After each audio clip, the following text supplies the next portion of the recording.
Hi there, I'm using the Duplicator plugin. So I've installed the installer at Pause Pets on SiteGround, and I'm up to the bit where it's talking about the database and the user and the password. So it says that I'm unable to connect with this information here, so localhost, user, password, and I've set those when I created database for Pause Pets.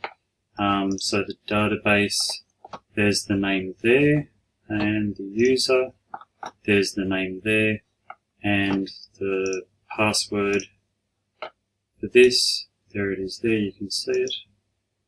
So that information is in here. So I've got the database, the user, and then this password is in there. But if I'm getting a fail on confirm database visibility, so the user that is unable to see the database that. Be sure the database name already exists.